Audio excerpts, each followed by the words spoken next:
Good evening. Hi. It's great to see everyone out here this evening.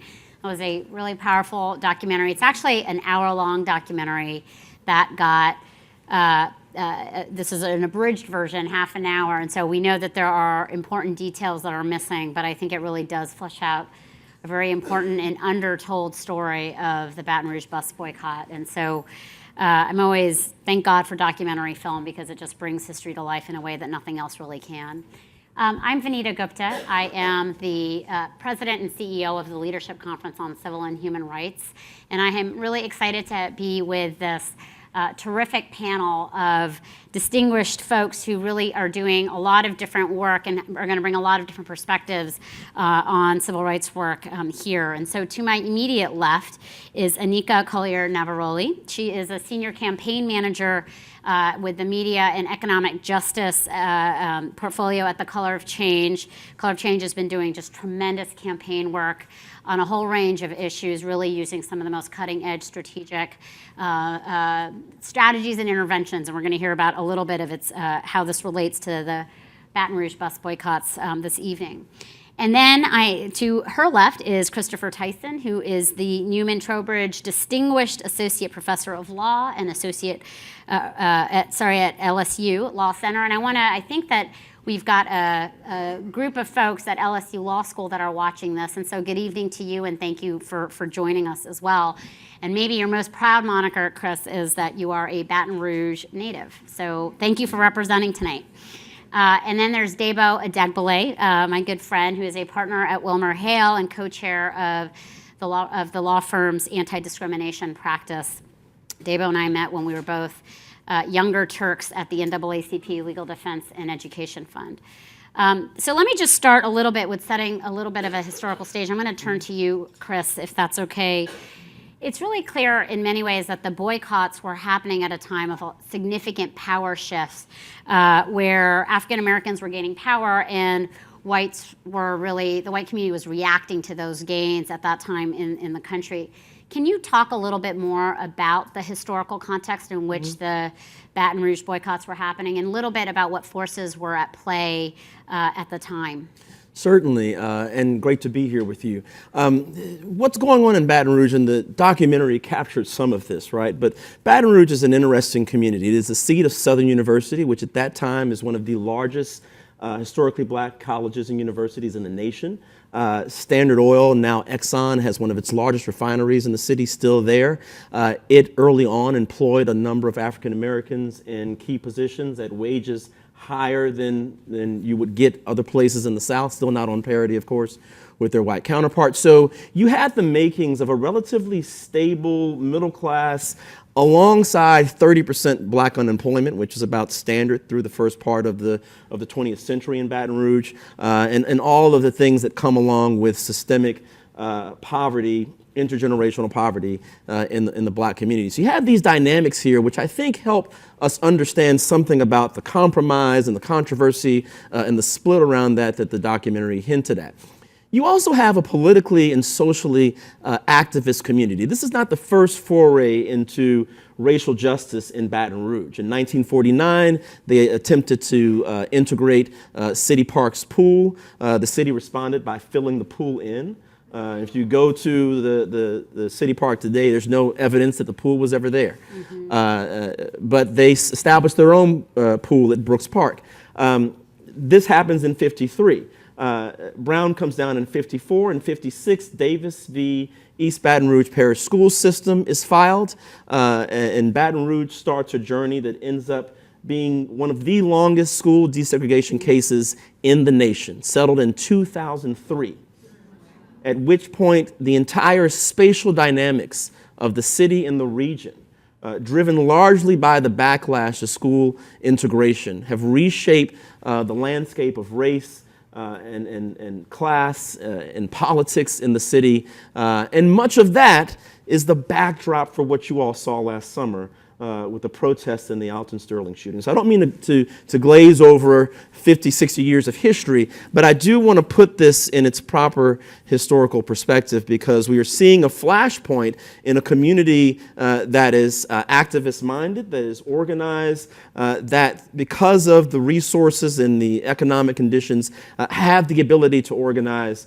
and galvanize its people, but are about to be met after 1953 with staunch resistance that will reshape the look and feel of the city and the region until today. Yeah, and I heard the gas around the fact that the DSEG consent decree terminated in 2003. Dabo and I were at LDF, which has to this day a very robust docket of DSEG cases. And when I was at the Justice Department until January 19th of this year, the Civil Rights Division has about 180 live consent decrees backing back to that date, where there is still far too many communities where the struggle for desegregation remains well and alive today. And so that's just the national broader context. I'm gonna go give Dabo a question that he hasn't prepared for, but I'm allowed to do that. So Dabo, because Chris talked a little bit about, obviously a year ago, tremendous unrest around the Alton Sterling shooting. A lot of that still lives with us today, but you also had litigated some cases in Baton Rouge about 10 or 15 years ago. And I think it's important for us as we reflect on history and we watch these documentaries to understand the real life struggles for civil rights that go on today, especially in a community with as much activism and dating back for so long. Can you just give us a quick flavor of what some of those cases were about and when you were litigating them in Baton Rouge? Sure. So my very first foray into voting rights litigation was in Louisiana. And there were a number of cases about congressional districts. And what's interesting is that this connects directly to the history of Louisiana. So from the time of Reconstruction until the first minority-majority district is created in Louisiana, there was no African American representative in Congress, a period of 113 years. And it was that first district that essentially desegregated, in a sense, the delegation, the congressional delegation, despite a 30% African American population, give or take, over a period of time. Yeah. And that's because of the intense racially polarized voting patterns. And so these districts began to create opportunities for a portion of the community to have a chance to elect a candidate of their choosing if that candidate was African American. These districts were challenged in the 1990s. The second district was created, and I, with the late, great Judge Elion Higginbotham and many others, including the Department of Justice and LDF and the Lawyers Committee for Civil Rights, defended a congressional district that created one of these opportunities. And the district, as congressional districts do, swept from Shreveport across the state down toward New Orleans and through Baton Rouge. And so that was my first opportunity to be in Louisiana and to learn as the most junior member of a 13-member litigation team, my primary contribution being carrying bags, which I think I discharged that duty well. But that was my first foray into Louisiana, and also my first taste of gumbo, which changed my life. So Nika, I'm about to get to you, but I want to ask the part two of my question to Dabo, which is, there's this great moment in the film where the Montgomery bus boycott is described as Baton Rouge's bus boycott, but with the intervening very seminal event of the Brown versus Board of Education decision. And this version of the film doesn't fully flesh out that relationship, but I do think, over and over again in civil rights work, there really is a relationship, sometimes difficult, contentious, challenging, but often very symbiotic between on-the-ground demonstrations and movement litigation. And can you just talk a little bit more about the boycotts relationship, the relationship between the boycotts and related social activism and the very carefully calibrated movement litigation where movement lawyers are sometimes trying to figure out and control the on-the-ground scene that is often much more organic and emotional and also quite powerful. If you can describe that. So I think over time that symbiosis has evolved. I think back in that period, much of what was happening, at least initially, was that the lawyers were coming to focus on the important fights that the people were leading. And one of our predecessors at LDF, Ted Shaw, used to describe LDF as the lawyers for the movement. And it was that conception of LDF coming to figure out what was the legal lever that could be used and deployed in service of the activism. Of course, over time, the litigators and the lawyers began to think down the road and think about what is the strategy, what is the step-by-step approach to attack Plessy v. Ferguson, to attack separate but equal, to put the lie to the conception of separate but equal, which everybody knew was not equal at all. And so there was a judgment and a robust discussion about what is the best way to reveal the big lie in a legal context. And that was contributed to by lots of brave people, known and unknown. And that's one of the wonderful contributions of this film, is that you begin to see some people whose names we may never have known, but to see how brave they were, how thoughtful they were, and how committed they were to change. And then, of course, the lawyers, in due course, step up to the plate, and that really moved from the Baton Rouge situation to Montgomery, where it became critical. Yeah. Annika, do you have views on that particular question, just that play out in real time today between kind of movement litigation and on-the-ground social activism? Curious to hear it from your perspective. I had a feeling you might. On that. So, hey everyone, I'm gonna. Am I on? Can y'all hear me? Okay, wonderful. I'm gonna apologize in advance for my southern accent that's gonna come out. I've been watching people up here like too long, and I'm a New Yorker, like an original Floridian stuck in New York. So if y'all hear the y'all, you just heard it. Just live with me for a little bit.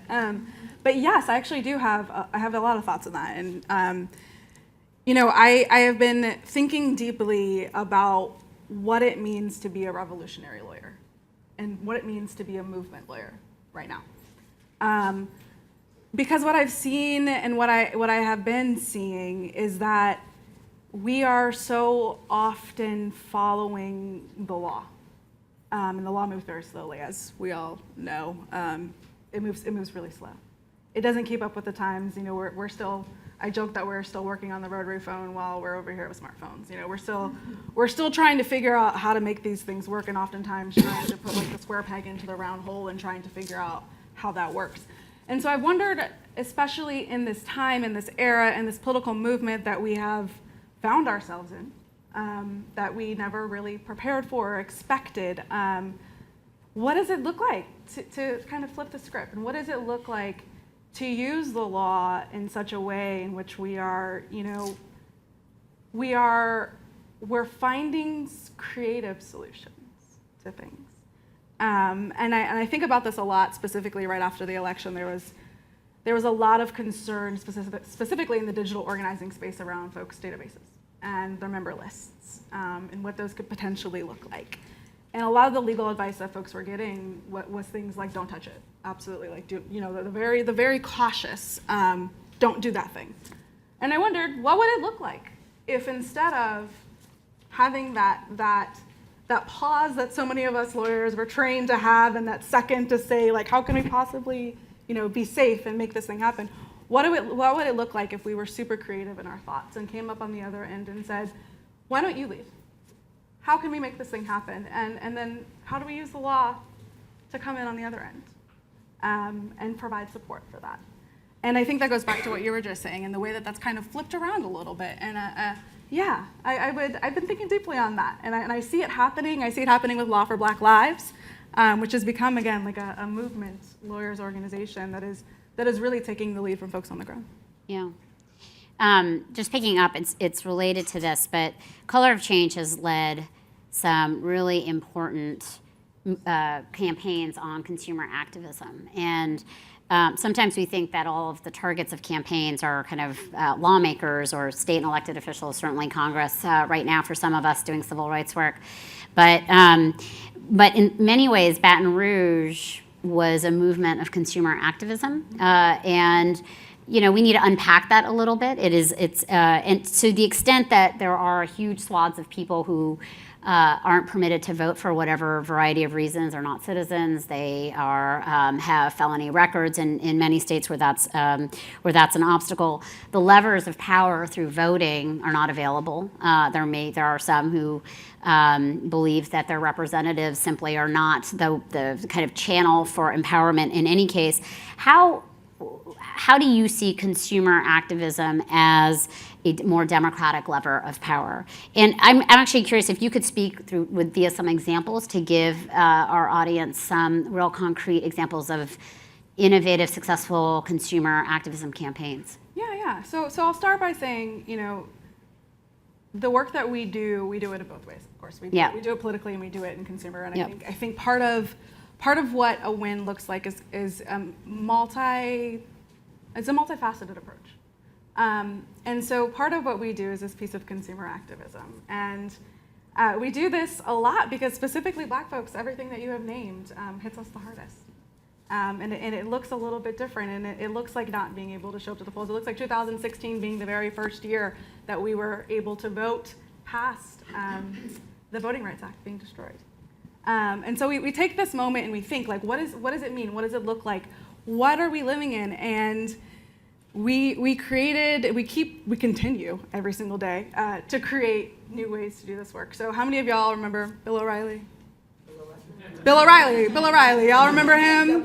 Fantastic. So Bill O'Reilly is gone. He's off Fox News. Yes, shout out to everyone who's worked on that. And one of the funny things is when the Comey testimony was happening, Bill O'Reilly was begging folks to follow his Twitter feed, and I thought that was hilarious. But part of what that was is it was consumer activism. And so at Color of Change, our team led that campaign to get Bill O'Reilly kicked off the air. And just like the movie that we just saw, what that was, it was the creation of a playbook. It was something that Color of Change has been doing since our very inception for about 11, 12 years. We've been sitting around and we've been figuring out, how do we make sure that people care about disappointing Black people? And what does it mean to actually have power? And move from that just presence to actually having power. Mm-hmm. And so we thought about that a lot in the O'Reilly campaign, and we went back to a playbook. We said, this is not the very first time in which there has been a problematic media figure. It's not going to be the last time that there is going to be a problematic media figure. And so we went back and we ran the playbook that we had run back in 2011 with Glenn Beck. And we used this idea in which we could digitally organize. We can do things that are not, that basically everyone can participate in.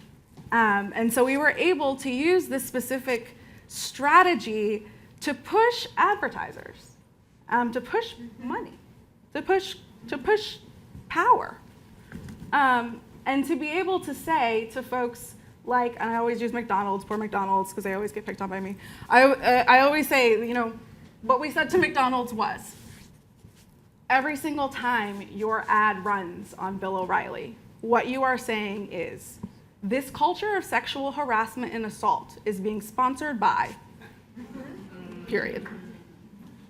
People did not like getting those emails in their inbox.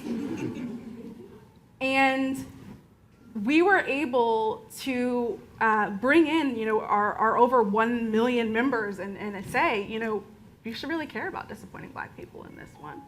And so we were able to launch this campaign in which Bill O'Reilly's show went from having some of the greatest national advertisers in America to, I think the last time that we read anything about it, they were saying it looked like, 2 a.m. telemarketer, runs of TV, whatever the case may be.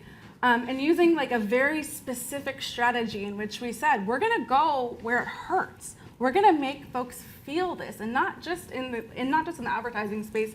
We actually took another strategy as well, and we went and we looked at big deals that Fox and 21st Century Fox was trying to make overseas. And we said, well, if you want to buy a company for $3 billion and folks want to look into what you're doing, we'll also jump in there. And so we've been able to really find an interesting way to use digital activism and to use digital organizing in a way that folks are able to raise their voice, to have it heard, and for folks to listen and to respond. Thank you for that. Chris, I actually want to take us back to history and kind of growing up in Baton Rouge. I'm curious about what you heard about the Baton Rouge bus boycotts when you were growing up. Did you hear about it? Were you learning about it in school? Did you think about it in terms of current day kind of things that were happening? So you definitely weren't learning about it in school, but I certainly was aware. Okay, so we got that question answered. Fortunately. But I certainly was aware of it through family and Yeah. through community.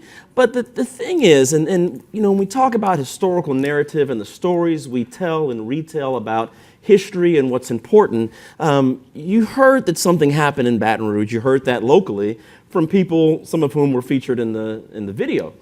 But you then had, you know, eyes on the prize, and you had, you know, you heard about Montgomery, and you heard about all of this civil rights lore, and Baton Rouge wasn't located in that, so you really had no way to contextualize what actually happened or how did it fit into this broader, you know, narrative of civil rights history. So we were aware of it, but not able to fully appreciate it because we weren't seeing it reflected in these broader narratives. So I hope part of what happens with this documentary and others that are kind of peeling back these layers and various dynamics of the civil rights movement that don't always make it into the kind of broader narrative, but are important, are pivotal, are critical for understanding different inflection points and forks in the road of history, that more people begin to appreciate those stories as I think many of us who grew up in Baton Rouge, there are few in the room, can say, wow, this wasn't as prominent, or we didn't have the appreciation of this that we probably should have, because it wasn't part of all of this other history that we were. How many of you in this room knew about the Baton Rouge bus boycott before signing up for this? It's not very many. Yeah. It's good that the documentary was made. This question any of you can answer, but so it's interesting to think about Reverend T.J. Jemison's role, because he was both hailed for his leadership early on in the boycotts, but then criticized for the compromise. And one can imagine it was a little bit of a hint about this in the documentary, that there was probably some folks at that time wondering, do we follow this or do we continue the Baton Rouge bus boycott despite this compromise to try to get to a more kind of complete victory? I'm just curious this is a little bit of a loaded question, but if you see models of organizing and governance around some of those questions of when there's, you know, a leader with a strategy and a movement that is very much energized towards the goal, you know, are there any kind of modern day relevant questions that we're asking ourselves around that play themselves out that you can identify? I see both of you nodding, so let me go to Anika first. Yeah, absolutely, and I think we still talk about this a lot. We talk about what an organizing model should look like, what it shouldn't look like, and you know, we have this idea of kind of like a hierarchical structure, and then we have, you know, Black Lives Matter, and we have the movement for Black Lives, which looks a lot like a leaderless movement and a leaderful movement. And so I'll say, you know, I don't specifically know that there is one right way to do this. Mm-hmm. I will say that what matters and what is important, and what I continue to try and make sure that we're doing in our work every single day is what this documentary did. It's telling the stories.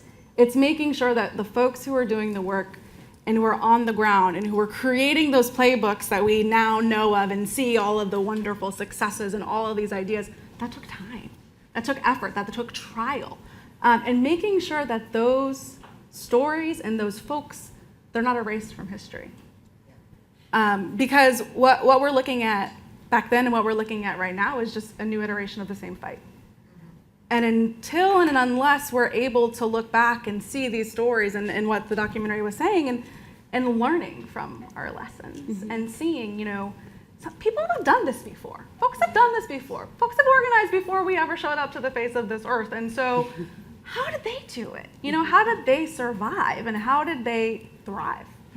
And I think that those are the important things. And whether that be in a leaderless movement, a leaderful movement, whether that be in a hierarchical structure, I think that these things are really just their reality of what we live in and the reality of the structures that we see and the structures that we replicate. I mean, we live in a capitalist society, and so we see that sometimes we have a person out front who is a leader of a thing. And there's pushback to that, of course. And one of the main critiques of that specific structure has always been that it has been a male-bodied person, and it has typically been a straight person.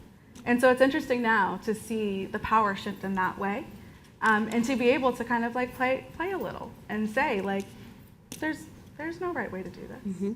We can try. I think those are vitally important insights. I always begin, with humility. The broader version of the film talks about this tension between Jemison's leadership and his decisions and how the community responded. Those people actually riding the bus. When they're telling the story of Jemison driving by and stopping the police from detaining the bus riders, there's a class dynamic there, right? Yeah. One person's in a car, one person has to ride this bus, right? Many people have to ride this bus. So that is explored in the documentary. I start with humility because I wasn't a black man in 1953 Baton Rouge. People are losing their lives. The history of the civil rights movement is a bloody, violent one. And so thinking about everything that's on the hearts and minds of the leaders and those people who are making what to us seems like a spark now, 64 years later, but it's big. It's big and is important. Not that people hadn't taken steps before towards freedom, but I try to be humble and, we like to say, oh, if I was there, I would have done. Yeah. You don't know what you would have done. Yeah. You don't know that. What do we learn? That same humility about accepting the humanity of our forefathers in the places and times that they found themselves. We also have to apply today in understanding how all of us enter these various struggles. I had the opportunity, somewhat ironically, I guess, to sit on the board of the transportation system almost a decade ago. I chaired that board. Many of the same issues with addressing the concerns of mostly poor and working class riders remain today for Baton Rouge to solve. A very car-dependent city with land use patterns that don't suit public transportation very well, make it very hard for you to get around if you rely on that to get to work and do that. So you have to respect people's voices, people who are actually on the ground. Sometimes we have these hierarchical leadership models. Sometimes we have more diffuse models. I think you're right in that we should be flexible in appreciating how these different models apply in different situations. But in every situation, I think we have to understand that we are experiencing these issues with different levels of intensity and at different levels. Yeah. And we always want to think about the least of these, right? I mean, the people who are suffering the most. And if we are in solidarity with them, if we are in struggle with them, we have to create spaces for their voices to lead. Yeah, thank you for that. Debo, some people might characterize the Baton Rouge bus boycotts as having been unsuccessful. You heard, the documentary actually talked about that. And I think it's really interesting in history about how we define success. Now we are these many years later. We know about the Montgomery bus boycott. We understand a little bit more about the impact of the Baton Rouge bus boycott on the Montgomery bus boycott and kind of everything that ensued. But I'm just curious from your vantage point as you watch that, what do you think? Do you think it was successful? Who determines and defines what success looks like when we're sitting here? And this gets to Chris's point with kind of 2020, vision looking back. So that's an important question, but I think that success can be incremental and is rarely total, especially in the area of civil rights. And so I think if you're looking for total success, that's a misconception of what we're trying to achieve, because civil rights and equality is not about a state that is perfect and kept and in tree sap and there forever. It's about an intergenerational fight to articulate human dignity and protect it. And one of the important contributions in Baton Rouge was this idea that this was all about a company that wanted to take African American money. 60 to 80% of the riders were African American. And so the reason they sought monopoly power is because they wanted a greater share of that African American money for a corporate purpose. And the way in which everything came together it shows how Jim Crow worked. It was a corporate interest that used the law, that passed legislation, that wrote African American bus lines out of existence. Individuals then and unions refused to obey the law that was trying to allow folks to sit in different places, and then ultimately there was some negotiated resolution. But what's the innovation here? The innovation, which led to Montgomery and made Montgomery possible, was ride sharing. Ride sharing, right? Yeah. Ride sharing. That created a way to shine a light on the injustice, because you needed a way around. People had to live their lives. Right. And so everybody said, I'm up for it. And they collected money because they couldn't charge, because that would have been illegal. And so they found a way, right? They had a need, they had a goal, and they found a way. And so as we think about ride sharing and the way ride sharing affects our current economy, but more importantly, think about the way that King spoke to Jemison as they were getting ready in Montgomery to learn specifically about the ride sharing innovation. And so there's no way that you can see that movement and not understand that it was a very important step in catalyzing what would become boycotts and movements across the South, and the role that the church played and the mass meeting, those were the pillars of the movement throughout. And so I think it made very important contributions. And I've had a litigation career and perhaps a broader career that tells me that success is not always total. Yeah, that's right. That's right. That was very well said. Chris. The longer version of the film talks about Rosa Parks' role as a secretary in the Montgomery NAACP and the civil rights community being very small and being very networked nationally. So she is one of the people disseminating the information to other NAACP chapters about what is happening in Baton Rouge, right? So that inspiration is working in her mind and her day job of getting information out to other NAACP chapters and affiliates, but also in thinking about how to design this direct action model in Montgomery, which we know she's going to be a pivotal part of. Talking about top-down pressure coming to bear, 7 years later, the governor of Louisiana sets an edict that any public college or university where a faculty member or a student participates in a sit-in, right? We had the Greensboro sit-ins that have now inspired students around the country. Preemptively, Louisiana sets a standard that anyone will be expelled or fired. Faculty will be fired, students will be expelled. Well, this leads Southern University students in 1960 to lead their own sit-in. Students are then expelled, students walk out.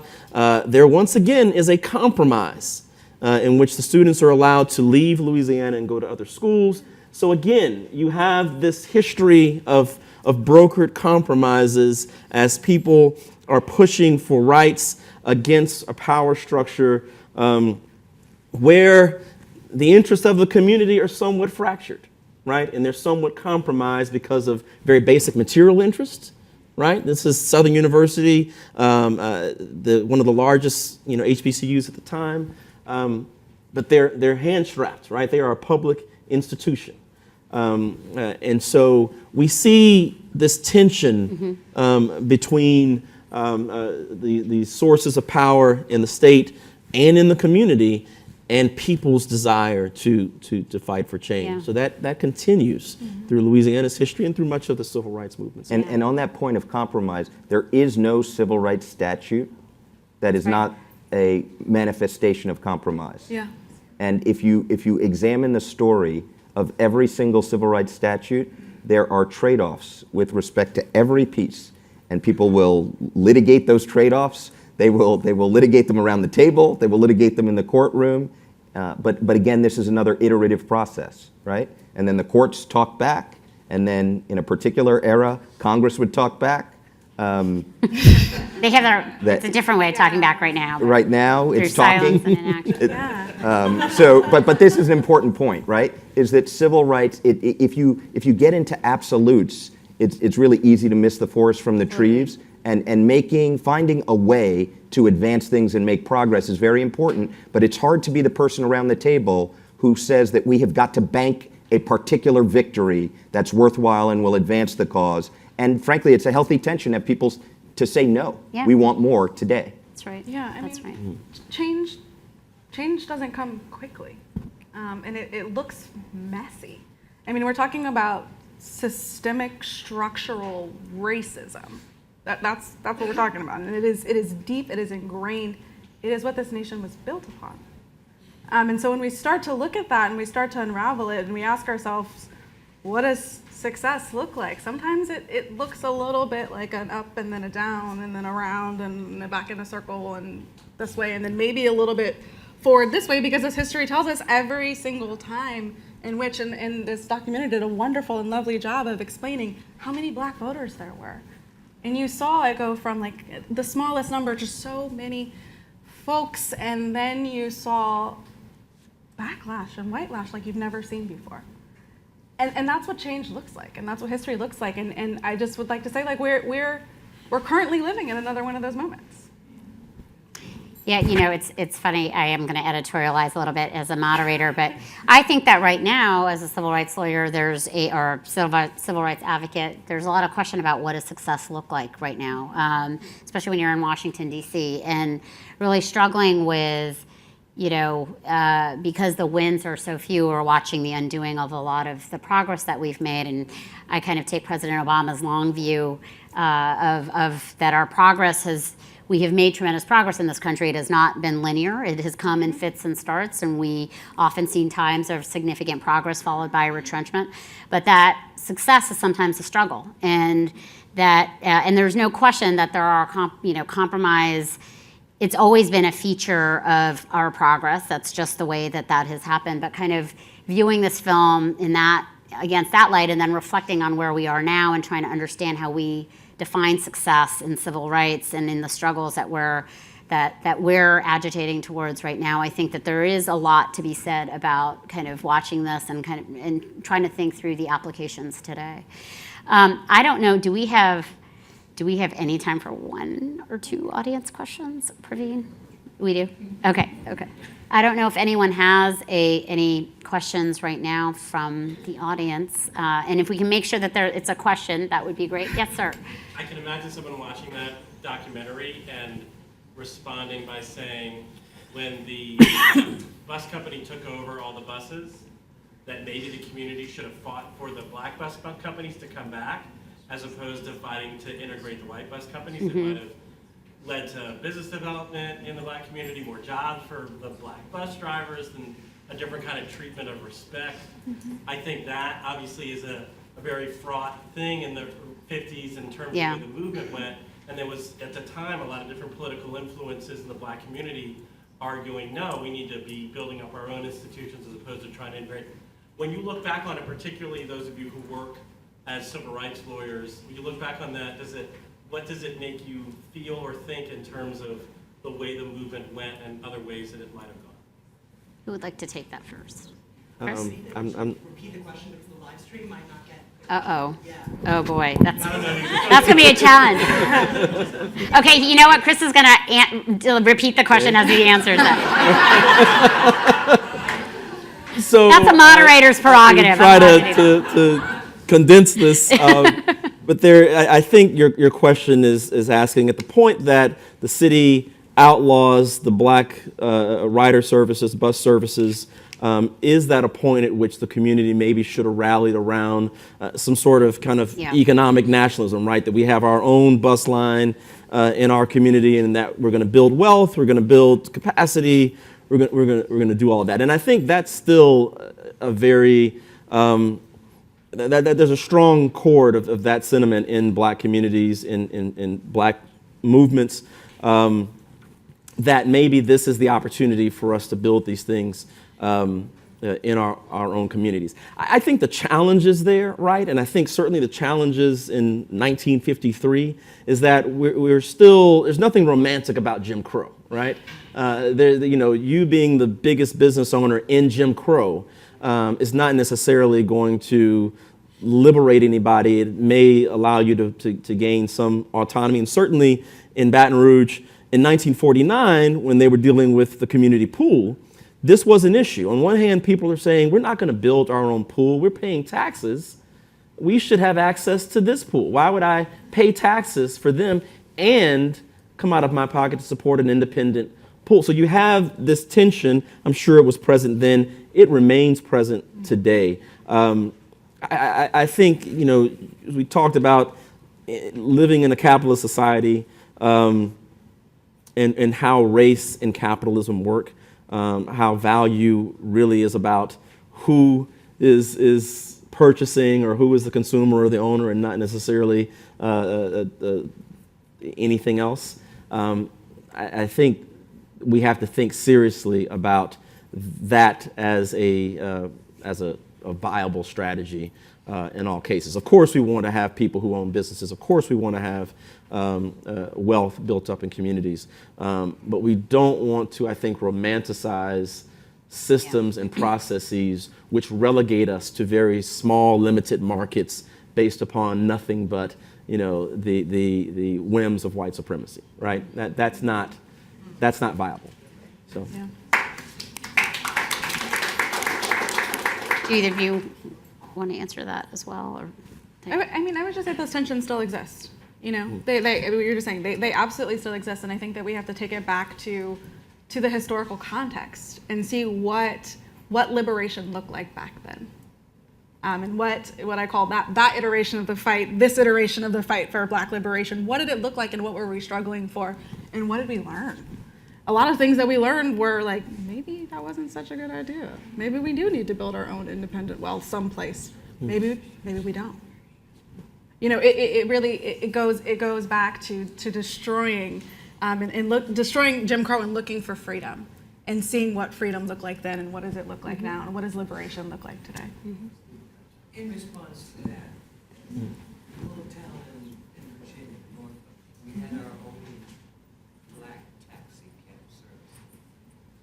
My grandmother's boyfriend had his own taxi station.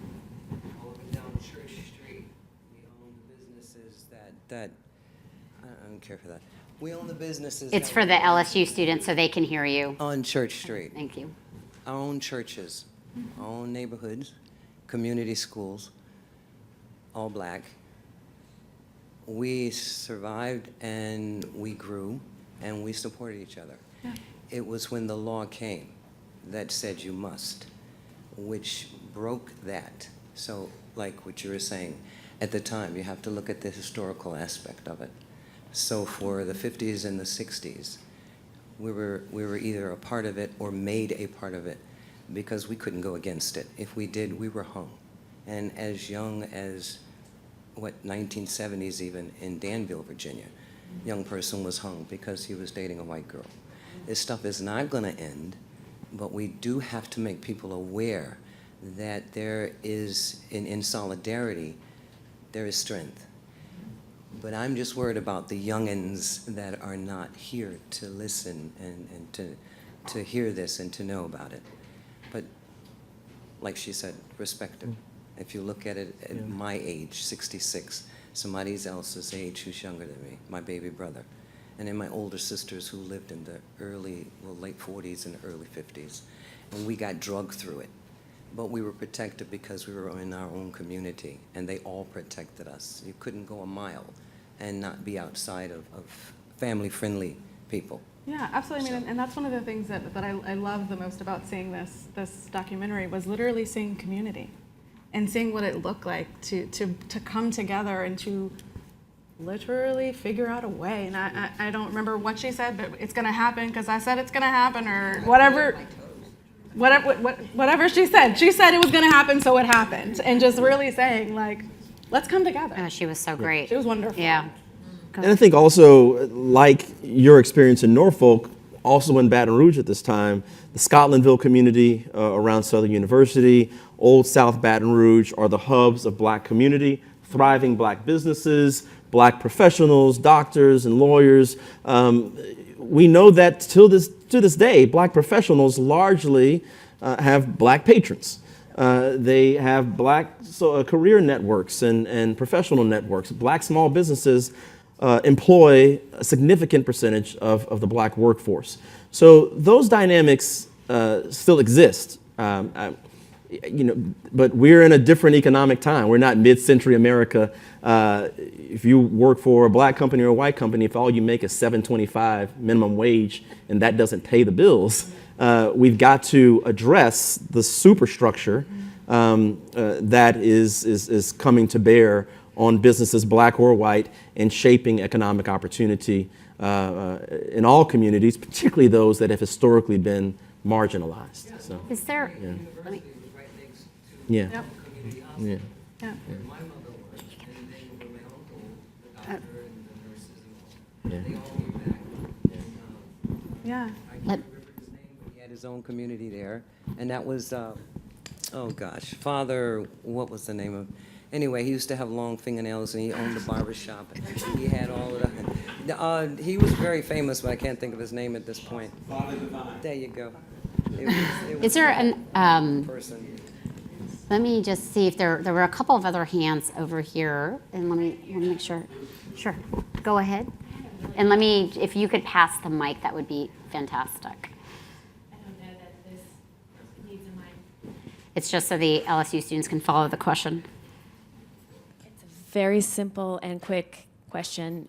How can I see this film in its entirety? Oh. Brittany, do you want to answer that? We'll ask the executive producer if I can live stream it on Louisiana Public Broadcast. That'd be great.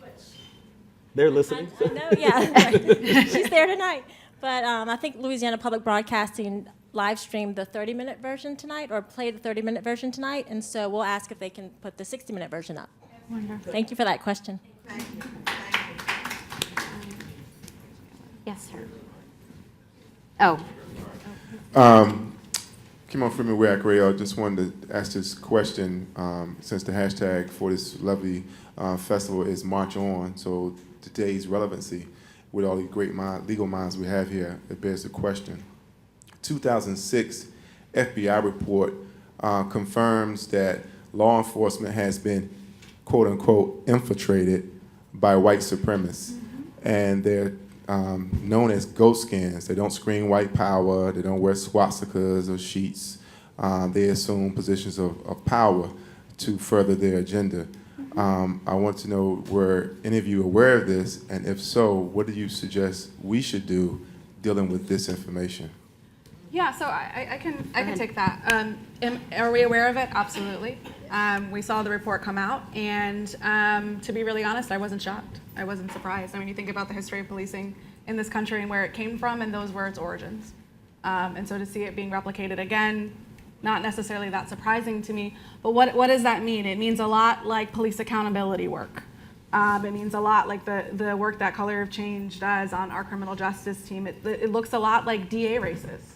It looks a lot like figuring out who's in charge and where is the power that you can move and where is the power that you can shift to make sure that when the next report comes out, it doesn't necessarily look like that. And that we're literally holding folks up to a mirror and saying, if you're going to say you're going to protect and serve us today, let's talk about it. Yeah, I think just to echo that, we're in this moment where it appears, at least temporarily, hopefully temporarily, that the federal government is retreating from the cause of civil rights. And yet we're finding, particularly in these instances of police brutality and killings, that state and local law is critical to achieving justice in these various circumstances. Who's the DA? Who's the mayor? What's going on locally here? What are the processes we see in Ferguson and Baltimore through the DOJ reports? And so our focus now is increasingly local, which is much more difficult to mobilize in a mass sense than it has been in the past. But I think it means we have to start caring, and this is a shameless plug, I teach state and local government law at LSU, but we have to start caring about what's going on at the local level. We have to care about city councils. We have to care about who's DA. We have to care about state representatives and who's in the state house. And that's where voter participation falls off. Okay? Obama's not on the ballot. When we were in city council, we still have to get out to vote. So there's a lot of work to do there to explain to people, again, and this is the politics where you can make the biggest difference, right? This is the politics you can touch the easiest. But we have to get people to care about these things, as we've seen that these are the levers that are getting pulled when decisions about accountability and justice really come up. So we have time for just one more question, and I'll get the mic over to you. Is there a mic?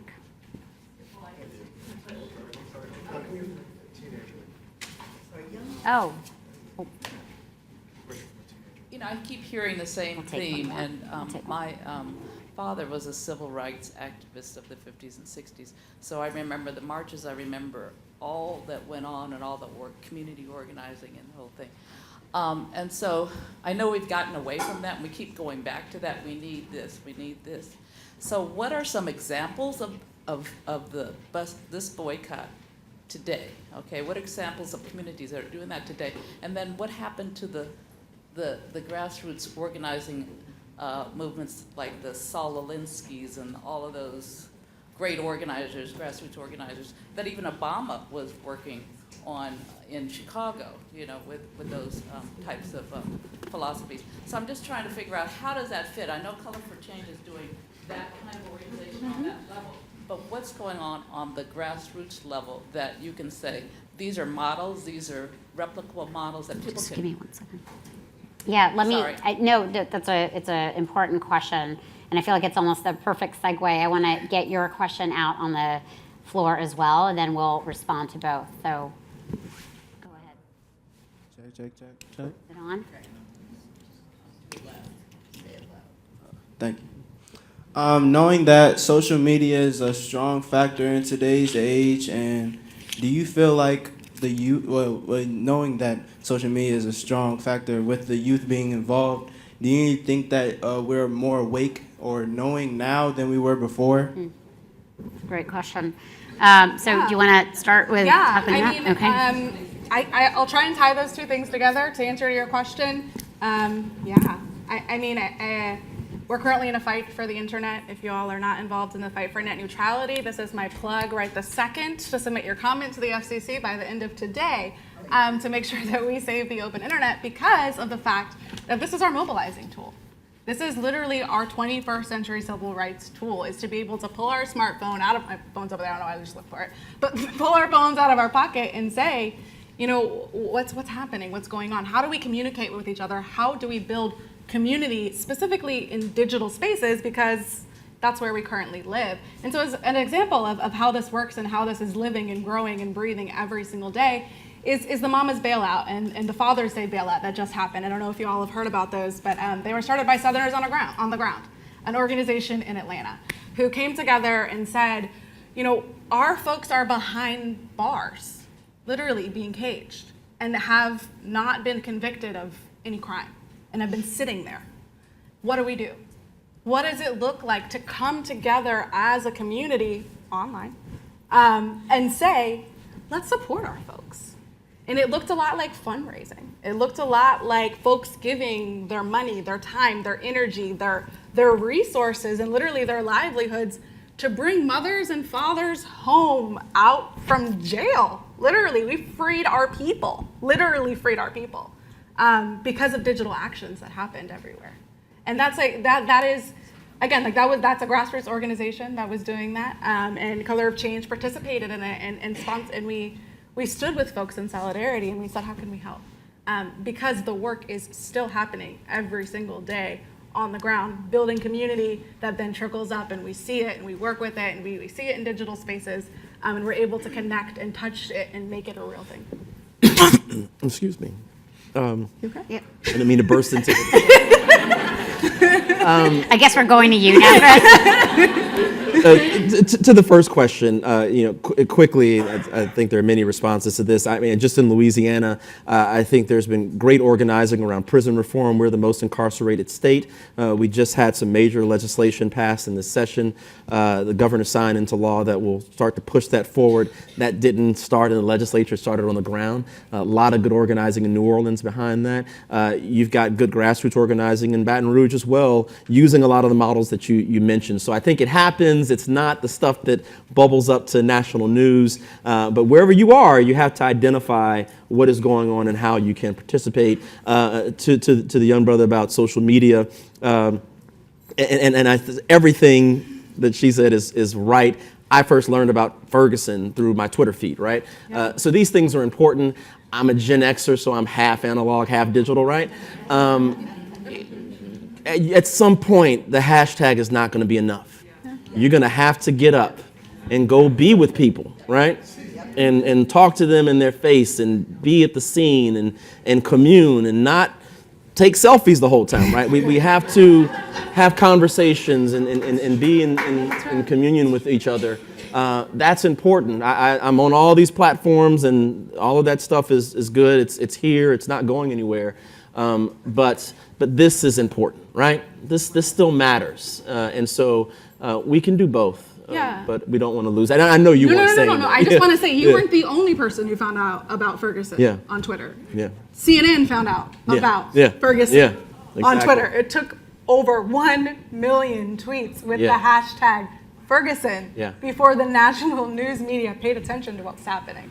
Yeah. So it's powerful. It's absolutely powerful. We were able to change a national conversation about police accountability, about racism, about so many things. Yeah. Because one, we were tweeting about it, and two, folks were on the ground. Yeah, and people were in Ferguson were there. They were on the ground. People were literally in real time being able to tell what was happening and being able to dispel what we were seeing and what news outlets, when they finally showed up, started reporting. And it's an amazing thing. And again, like, this is an ecosphere of change. And why we need net neutrality, because all of these platforms go ahead. are not public forums, right? That's right.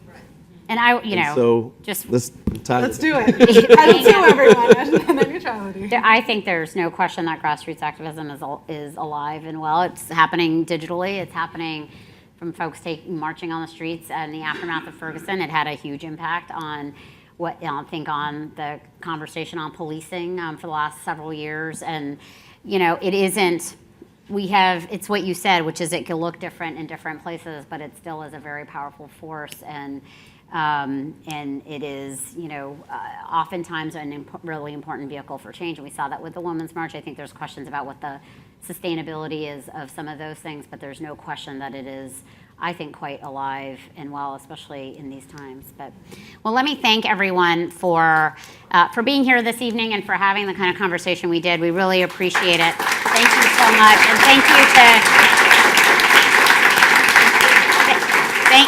you to our wonderful panelists. And I'm glad you two found a campaign that you're going to now run together. So that was great. Thank you very much. And quickly, before we close, just one more round of applause for our incredible panel. Also, huge round of applause for my esteemed colleagues, Praveen Fernandez and Samara Fox, for putting tonight's event together. To our incredible volunteers and staff who made tonight happen, and to Google who made tonight possible. And last but not least, to each and every one of you, it takes a village, and you are here tonight. Before we leave, we're going to do one quick activity together. My name is Heidi Nell, by the way. I am a proud member of the March on Washington Film Festival team and really honored to be here with you tonight. It's because of you and your support that we're able to offer programs like tonight for free or little cost. And I just want to do a quick show of hands. How many of you were inspired by tonight's film and or by tonight's conversation? I know I was.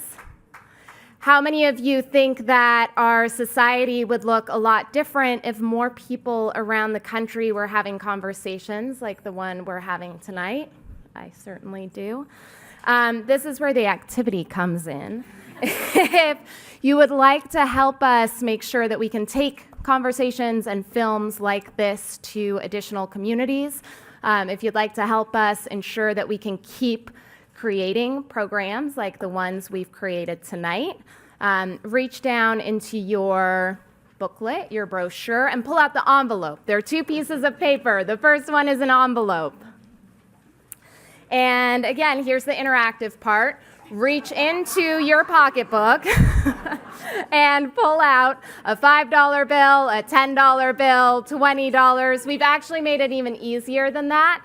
You can open this up. You can make a pledge, a commitment to donate. You can put your credit card information here. You can put a check in the envelope. But please use your actions in addition to your words and your sentiment and make a commitment to support this type of work. I don't know of any tool as powerful as film to convene individuals and to inspire really authentic conversations like this. So I invite you to donate. Every dollar counts. $25, $1, $2,000. Be my guest. But you can leave these with our team members on the way out. And then in addition to that, you have a red sheet that was on your chair. If you could pull this one up. We're just asking you basic information about who you are. Your age, don't worry, we're not going to tell anybody. Your gender, your income, basic information that might seem really rudimentary to you, but it's critical and essential in our ability to continue to generate corporate support for events like this. So please complete this information. You don't need a pen. You can just tear the little section that suits you and that indicates who you are. So please take a couple of minutes, make these tears, and leave them with our team on the way out.